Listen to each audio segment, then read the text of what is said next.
Hi friends, welcome to our channel. నేను మీ MPR. మన ఛానల్ని లైక్ చేయండి, షేర్ చేయండి, కామెంట్ చేయండి అండ్ సబ్స్క్రైబ్ చేయండి. ఆంధ్రప్రదేశ్ మాజీ ముఖ్యమంత్రి శ్రీ వైఎస్ జగన్మోహన్ రెడ్డి గారు 4వ తేదీ నెల్లూరు జిల్లాలోని జైల్లో ఉన్నటువంటి పిన్నెల్లి రామకృష్ణారెడ్డి గారిని కలవడానికి వెళుచున్నారు. ఆ సందర్భంగా ఆయన కలిసి ఆ తర్వాత జరిగే కార్యక్రమాల్లో ఆయన పాల్గొంటారు. ఈ సందర్భంగా మన ఆంధ్రప్రదేశ్లో ఉన్నటువంటి ఎల్లో మీడియా కావచ్చు, మెయిన్ స్ట్రీమ్ మీడియా కావచ్చు, కోడే కూస్తున్నారు. జైల్లో ఉన్నటువంటి వ్యక్తిని ఎట్లా కలుస్తారు, ఆయన ఒక నిందితుడు అన్నట్టు మాట్లాడుతూ ఉన్నారు. అయితే ఇది ఎంతవరకు కరెక్టు, ఇదివరకు ఇవి జరగలేదా అనేది ఒకసారి చూద్దాం. వైఎస్ రాజశేఖర రెడ్డి గారి మీద కూడా ఇదే మీడియా, ఇదే ఎల్లో మీడియా ఈ విధంగానే నిందలేశారు. మరి రాజశేఖర రెడ్డి గారిని ఏంటంటే అప్పట్లో ఉన్నటువంటి గౌరు చరితారెడ్డి, గౌరు వెంకటరెడ్డి అనుకుంటా, వారు అప్పుడు కాంగ్రెస్లో ఉన్నారు. అలాగే ఆయన అప్పుడు జైల్లో ఉన్నప్పుడు వైఎస్ రాజశేఖర రెడ్డి గారు వెళ్ళి ఆయన పలకరించి వచ్చినప్పుడు కూడా ఇదే విధంగా ఆయన మీద నిందలేశారు. అయితే అదే గౌరు చరితారెడ్డి ఇప్పుడు అదే టీడీపీలో ఉన్నారు.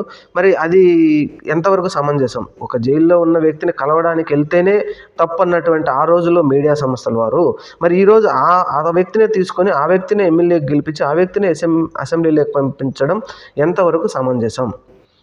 ఇది ఒకసారి మరి చంద్రబాబు నాయుడు గారు కావచ్చు, మరి ఆ రాష్ట్ర మెయిన్ స్ట్రీమ్ మీడియా కావచ్చు, లేకపోతే మన రాష్ట్ర మెయిన్ స్ట్రీమ్ మీడియా కావచ్చు ఆలోచించాలి. అలాగే పిన్నెల్లి రామకృష్ణారెడ్డి గారు, మరి ఆయన మీద ఆయన ఏం నిందితుడు కాదు. ఇలాంటి కేసులు 7 తెలుగుదేశం సంబంధించినటువంటి ప్రస్తుత ఎమ్మెల్యేల మీద ఈ కేసులు ఉన్నాయి. కాకపోతే ఏంటంటే అవి బయటికి రావు. పిన్నెల్లి రామకృష్ణారెడ్డి గారు జగన్ మనిషి కాబట్టి, ఈయన ఓడిపోయాడు కాబట్టి ఈరోజు ఆయన మీదకి వచ్చినాయి. ఆయన జైల్లో ఉన్నాడు. ఆ పార్టీ అధినాయకుడు వెళ్ళి కలవడం వల్ల తప్పేం లేదు. దీనిని మెయిన్ స్ట్రీమ్ మీడియా పెద్దగా చేయాల్సిన తప్పులేదు. అలాగే చంద్రబాబు నాయుడు గారు మరి జైల్లో ఉన్నప్పుడు అధిరథ మహారథులందరూ వెళ్ళి మరి కలిశారు. అది పవన్ కళ్యాణ్ గారు కావచ్చు, లేకపోతే ఇంకొకరు కావచ్చు. మరి వారందరూ కూడా తప్పు చేసినట్టేనా? ఇది ఆలోచించాలి.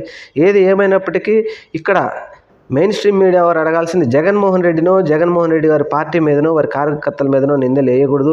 మేమేదో సచ్చీలమని చెప్పుకోవడం కరెక్ట్ కాదు.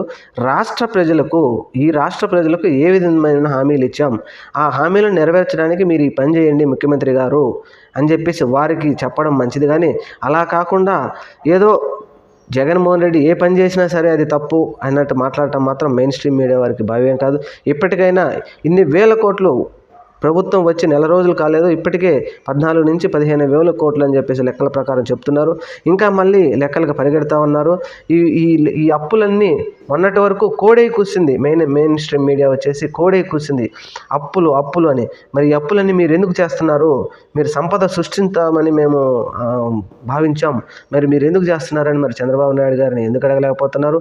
అలాగే ఇతర పార్టీలు, వైఎస్ఆర్ పార్టీ మీద జరుగుతున్న కార్యక్రమాల గురించి కానీ, వారి మీద వాళ్ళ కార్యకర్తలకు జరుగుతున్నటువంటి వాటి గురించి కానీ ఎందుకు మీరు ప్రస్తావించకపోవడం?